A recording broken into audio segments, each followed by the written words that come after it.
اللہ الرحمن الرحیم۔ السلام علیکم ورحمۃ اللہ وبرکاتہ۔ رب ذوالجلال کے بابرکت نام سے شروع کرتا ہوں جو دلوں کے راز خوب جانتا ہے۔ میں اپنے تمام دوستوں کو امین خان وائس چینل میں دل کے گہرائیوں سے خوش آمدید کہتا ہوں اور اللہ پاک سے دعا کرتا ہوں کہ اللہ پاک آپ کے تمام جائز خواہشات کو قبول فرمائے، آمین۔ سائنسدان مچھلیوں کے اب تک 21,000 سے زائد اقسام دریافت کر چکے ہیں۔ ایک تحقیق کے مطابق مچھلی محض غذا نہیں بلکہ کئی امراض کا بہترین علاج بھی ہے۔ خاص طور پر روگنی مچھلیاں دوائی اثرات رکھتی ہے۔ ان کے کھانے سے ایسی کئی امراض سے جن کا جسم معداتی نظام سے گہرا تعلق ہوتا ہے، بچاؤ بہت آسان ہو جاتا ہے۔ مچھلی میں جو روگنی تیزاب پائے جاتے ہیں وہ اومیگا 3 کہلاتے ہیں۔ یہ تیزاب جسم میں ایسے ہارمونی اجزاء کی تیاری روک دیتے ہیں جو ہر قسم کے امراض ان میں اضافی اور شدت کا سبب ہوتے ہیں۔ مچھلی کی روغنیات کی اہمیت و افادیت کا احساس تقریباً 70 برس قبل ہوا تھا۔ اس وقت یہ بات زیر غور آئی تھی کہ دنیا کے اور انسانوں کے لیے چربی محض صحت ثابت ہوتی ہے، تو آخر اس قومیوں بیس حساب چربی کھا کر امراض سے کیوں محفوظ رہتی ہے؟ وہ قلب کے کسی بھی تکلیف میں مبتلا نہیں ہوتے، حالانکہ وہ بھی کثرت مچھلی کی چربی اور اس کا گوشت کھاتے ہیں۔ اس کے باوجود ان کے خون میں کولیسٹرول کی سطح نارمل ہوتی ہے۔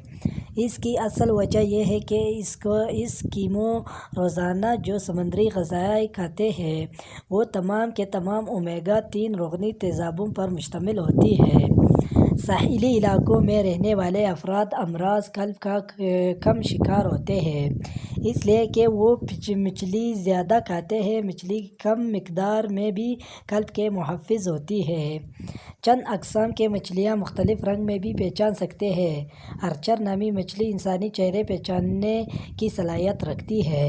مچھلیوں کے کان انسانوں کے کانوں کے طرح باہر نہیں ہوتے، بلکہ ان کے سر میں 2 سوراخ ہوتے ہیں جنہیں اوتھیلوٹ کہا جاتا ہے۔ ان کے ذریعے آواز کو سنتی ہے، جبکہ ان کے جلد پر موجود لیٹرل لائنز بھی انہیں دہلمی آوازیں اور پانی میں ہونے والے غیر معمولی حرکتوں کو محسوس کرنے میں مدد دیتی ہے۔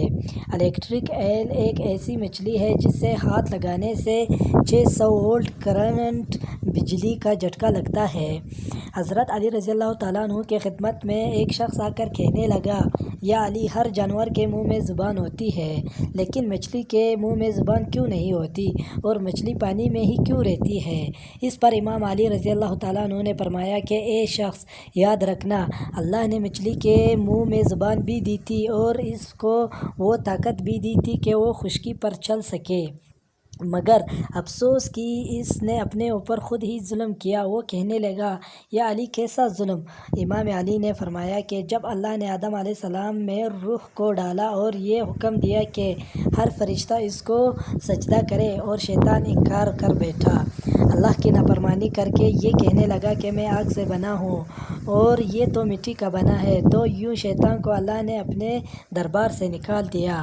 وہ بدصورت بن کر زمین پر جیسے گرا، انسان سے حسد اور نفرت کے ساتھ چیخنے لگا اور ہر کسی کو بتانے لگا کہ انسان اس زمین پر ظلم کرے گا۔ اے شخص، اس وقت مچھلیاں زمین پر بھی چلا کرتی تھی اور پانی میں بھی رہا کرتی تھی، اس کے منہ میں زبان بھی ہوا کرتی تھی۔ شیطان نے سب سے پہلے مچھلیوں کو بھڑکایا اور کہا کہ انسان جب زمین پر آئے گا تو وہ تمہیں زندہ اپنے خنجر سے کاٹے گا۔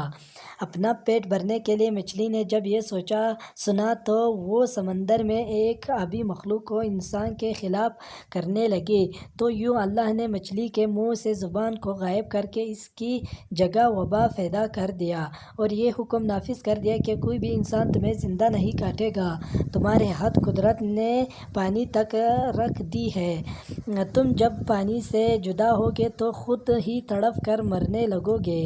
تب ہی جب حلال مچھلی مچھلی پانی سے جدا ہوتی ہے تو وہ تڑپنے لگتی ہے اور اس کا جسم کا سارا خون اس کے گلے میں آ کر جمع ہو جاتا ہے۔ اس لیے مچھلی کو ذبح نہیں کیا جاتا، کیونکہ ذبح کرنا اس لیے واجب ہے تاکہ جانور کے رگوں کا سارا خون گوشت سے الگ ہو کر بہہ جائے۔ اللہ نے مچھلی پر یہ قانون نافذ کر دیا کہ جب پانی سے جدا ہو کر تڑپتی ہے تو مچھلی کا سارا خون مچھلی کے گلے میں آ کر جمع ہو جاتا ہے اور یوں مچھلی کا گوشت خون سے پاک ہو جاتا ہے۔